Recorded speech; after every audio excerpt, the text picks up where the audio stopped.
Okay, good morning to everybody. Good morning. Okay. I'm going to make a short presentation about Colombia, and we name it Faces of Hope. We're very happy for this special moment because, as you may all know, Colombia is passing through a very important historical moment related to peace, and this is what Dr. Montessori wanted. So I want to read this sentence that says, if the whole of mankind is to be united into one brotherhood, all obstacles must be removed so that men all over the surface of the globe should be as children playing in a garden. So I'm going to talk about Montessori in Colombia, how our Montessori Foundation started, and why is Colombia an opportunity for Montessori education nowadays. So everything started at the beginning of 19th century when a person from Bogota, Agustin Nieto Caballero, tried to help our country looking for strategies. On those days, we had only professors and alumni. You know, professor comes from the word profession. They were teachers, but there were no pedagogical strategies.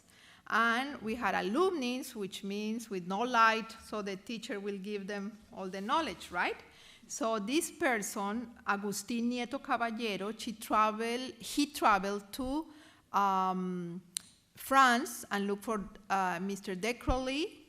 So he told him, you have to meet Dr. Montessori. So they became friends for many, many years. He was a special friend of the Montessori family, and that's the way Montessori started in our country. Nowadays, we have a school called Gimnasio Moderno, where our presidents usually go to study. They, unfortunately, do not practice Montessori as the way it should be when he was alive.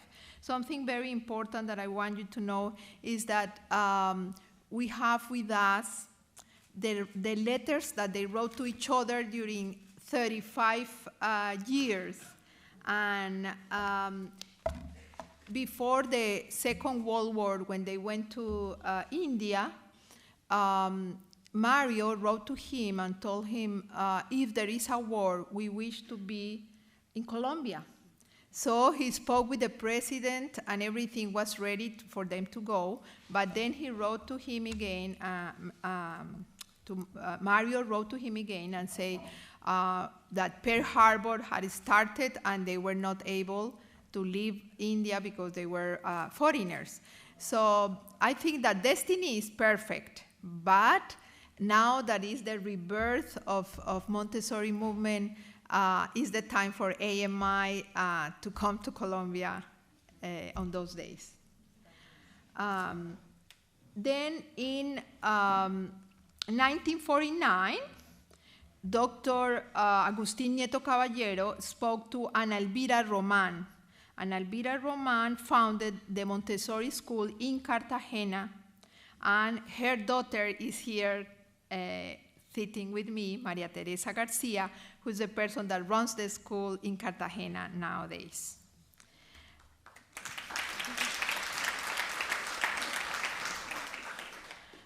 In 1976, a group of parents in Medellin founded a Montessori school that is the second largest and wealthiest city in Colombia.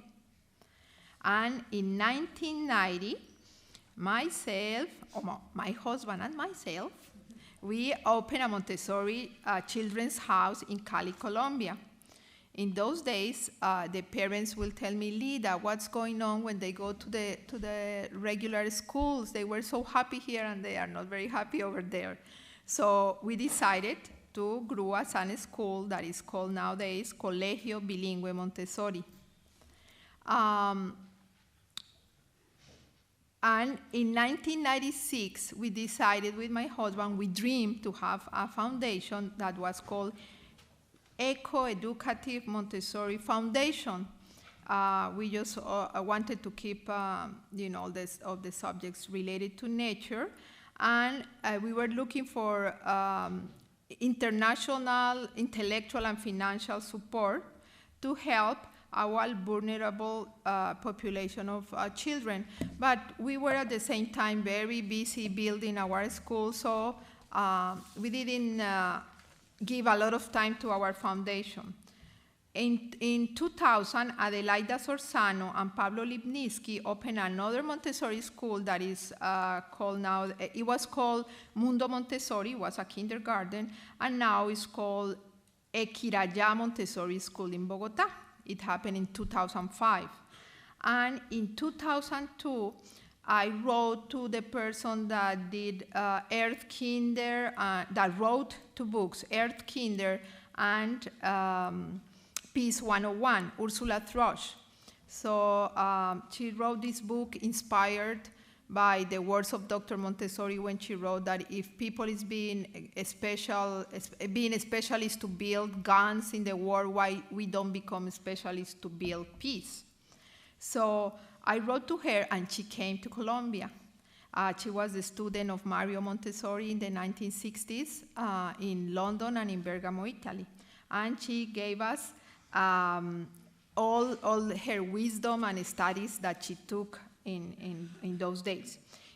So then in 2016, 14 years later, Susan McLean Stevenson went to visit Colombia, and she looked for our school, and she talked to us about the importance of improving the quality of the Montessori method.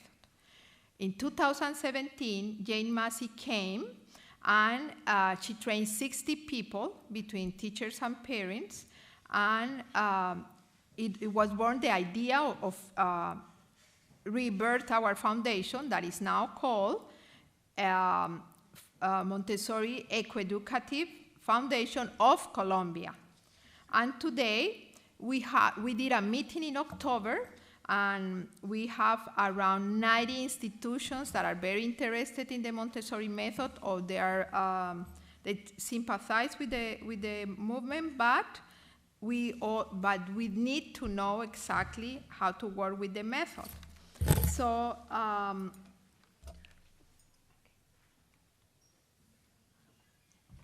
oops, I will be. Okay. So how are we planning to make it? We need to have trainings with AMI so we can improve our genuine quality of education in Montessori in Colombia. We welcome all the volunteers to share their knowledge with all our different communities all over the country. And we are planning to get in contact with the government institutions in order to spread the Montessori movement around Colombia.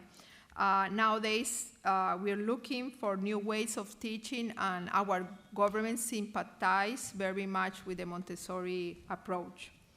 And it is very important for us to contact AMI and be able to make congresses and develop research, innovations, and projects. I know that we all, when we think about Colombia, we have this idea of narco-traffic and violence and all that stuff, but we also have emeralds, delicious coffee, and we are very warm and nice people.